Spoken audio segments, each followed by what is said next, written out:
Thank you, Mr. Speaker. While we are all aware of the debt this country has hanging over our heads, over $15.3 trillion, we have to also be aware of what it takes to grow our way out of this debt. And part of the way growing us out of this debt is by having jobs. Yet there's also another burden hanging over our heads, and that is the cost of gasoline to American families, which adds to their own personal debt. Bear in mind, at the last inauguration in 2009, the price of gasoline was $1.83 a gallon. Now it's approaching $4 a gallon. Think about what that means to the average family, where they're spending a couple of $1,000s more per year for gasoline, and no end in sight, as it expected that price will go up to well over $4, perhaps $5 per gallon in some states in the coming months. It is a burden that families unfortunately have to bear when they find themselves needing to travel to and from work or to and from other important activities, and they cannot avoid this, especially in areas where public transportation is weak or not available. Now, we have put forth a plan in this House to open up some other areas for drilling for our own oil. It was criticized by some, saying it would take too long for that oil to get to market, and by others saying it wouldn't have that much of a price difference on oil. I beg to differ. 4 or 5 years ago, when I put forth a bill, a bipartisan bill with many of my colleagues, to open up the Outer Continental Shelf for drilling, we had noted at that time the impact that would have upon our economy. It's anticipated that there is about $8 trillion worth of oil and natural gas off our coast, and that would lead, if that was invested in our infrastructure, over 1 million new jobs per year for the next few years. And the federal revenue that would come from that over the next 20 years would be about $2.5 to $3.7 trillion. Even when you're talking about our national debt, those are large numbers. And if we invest that in America's infrastructure, and noting that for every $1 billion we invest, it's about 30 to 35,000 jobs. That's a lot of jobs, and it takes care of our many unemployed and underemployed in this country. Well, for those who say it will not lower gas prices, I beg to differ.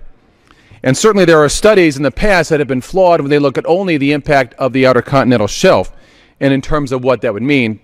But I would like to put forth some other numbers that are important.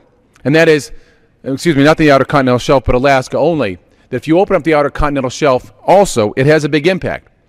Right now, we import perhaps 60% or more of our oil. Now, some of that comes from Canada and Mexico, our North American neighbors, but much of that oil also comes from OPEC nations. Further, OPEC has stated time and time again they would like to see gasoline and oil prices go up so much that oil is at $200 a barrel.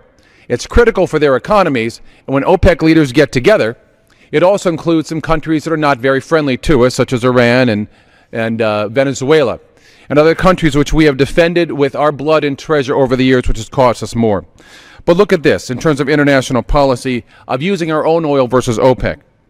In 2011, our trade deficit with OPEC was $127 billion. In 2010, it was $96 billion. In 2009, it was $62 billion.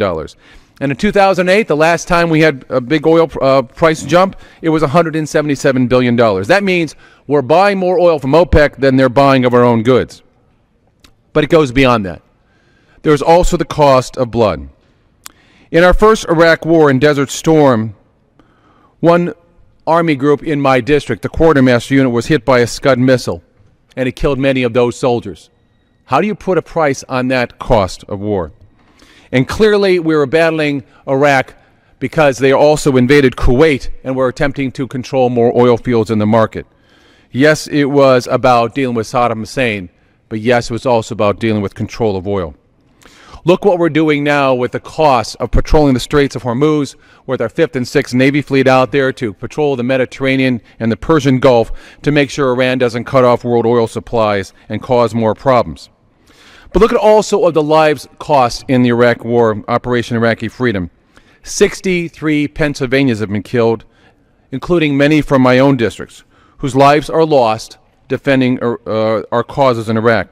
There's also in Pennsylvania 553 wounded, but overall 4,484 have died up to 2011 in Operation Iraqi Freedom, Americans.